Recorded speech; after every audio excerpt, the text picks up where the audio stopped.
Ocean's Millions, 7 highest-grossing Matt Damon films of all time. Before we start, I would like you to hit that red subscribe button so that you never miss out on any of our videos. Hey guys, what's up? Welcome back to Luxury Dreamworld. Number 7. Good Will Hunting. As the oldest film on this list of Matt Damon's highest-grossing films, Good Will Hunting did surprisingly well for the time in which it was released. Produced in 1997, the film focuses on Will Hunting, played by Matt Damon, 27 at the time of filming the movie, who is gifted with a genius-level IQ.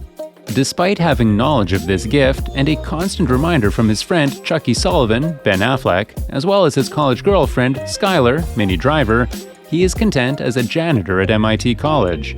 But after solving a complex graduate-level math problem placed on a blackboard as a brain teaser for his students, Professor Gerald Lambeau, Skellen Skarsgård, decides to help him control his temper by introducing him to a therapist named Sean Maguire, Robin Williams. As one of Damon's breakout roles, the movie grossed $138 million at the US box office. Number 6. The Bourne Supremacy. The saga continues in The Bourne Supremacy, released in 2004, which sees Jason Bourne on the run in India after successfully evading the CIA in the Bourne identity. His girlfriend, Marie, who he met while in Russia, is now living a life under a new name and in a new country, which is where Jason finds her. They reunite and attempt to start living a normal life, but Bourne is framed by a Russian agent, Kirill, Karl Urban, and is hot in pursuit to assassinate him. However, while aiming to shoot Bourne, Kirill misses and shoots Marie, killing her. Bourne is furious and now seeks revenge for the death of Marie and to prove his innocence to the CIA while evading Pamela Landry, Joan Allen, the head of the CIA. The thrilling movie grossed a total of $176 million at the US box office. Number 5. Ocean's 11. As the first installment of the franchise, the 2001 release of Ocean's 11 featured a similar cast of actors as the installments that followed, such as Brad Pitt, George Clooney, Bernie Mac, Matt Damon, Julia Roberts, Casey Affleck, Don Cheadle, and many others. The Ocean's movie franchise was actually meant to be a remake of the Rat Pack film of the 1960s starring Frank Sinatra and Sammy Davis Jr. Professional bank robber Danny Ocean, George Clooney, meets with his partner in crime, Rusty Ryan, Brad Pitt, to propose a heist he has in mind. It involves simultaneously robbing the MGM Grand, the Bellagio, and the Mirage.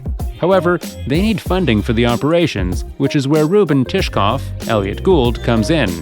Despite being an ambitious plan, Elliot agrees to fund the heists. The exciting comedy-drama film grossed $183 million at the US box office. Number 4. Saving Private Ryan.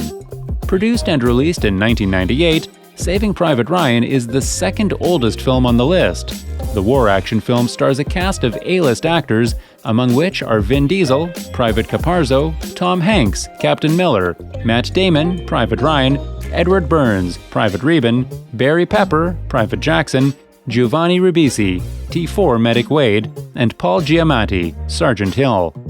The film, as the reader would recognize, is about Saving Private Ryan, who is played by Matt Damon.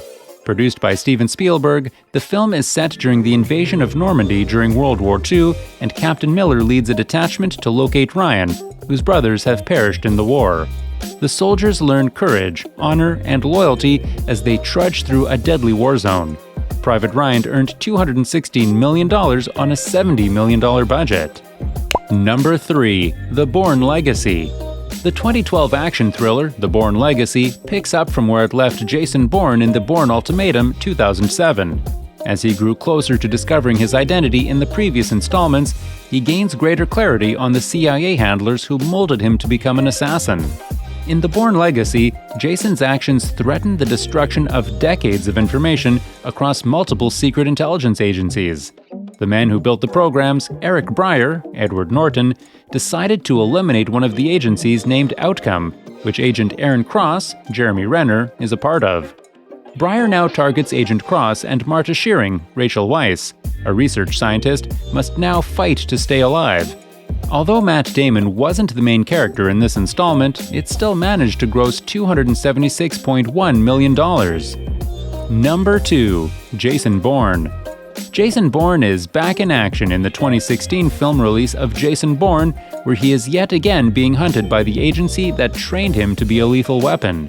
It's been 10 years since Bourne turned his back on the CIA and resorted to living in the shadows. However, the corrupt CIA director Robert Dewey sets hacker expert Heather Lee on his case. Also looking for Bourne is Nikki Parsons, Julia Stiles, who has been indifferent to the agency after realizing what was done to Bourne. Now Bourne and Nikki must stick together as they battle this domineering and invasive agency. The film generated $415.5 million in the US alone. Number 1. The Bourne Ultimatum. Basically, all of Matt Damon's movies perform exceptionally at the box office, both domestically and internationally. The Jason Bourne installments garnered a cult-like following like that of James Bond or Austin Powers, and the fans only seemed to grow more engrossed as the years went by. The 2007 release of The Bourne Ultimatum had all the compelling plots and adrenaline-building excitement as the other films, except this one was the most satisfying, and that was reflected in the gross earnings. The domestic box office earnings for this film were $228 million, while the worldwide box office gross was $444.1 million. The film also starred Julia Stiles as Nikki Parsons and Joan Allen and Pamela Landy.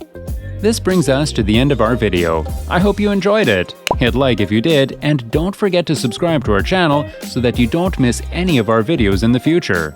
Also, watch the 2 videos that are on your screen because I'm sure you'll love them.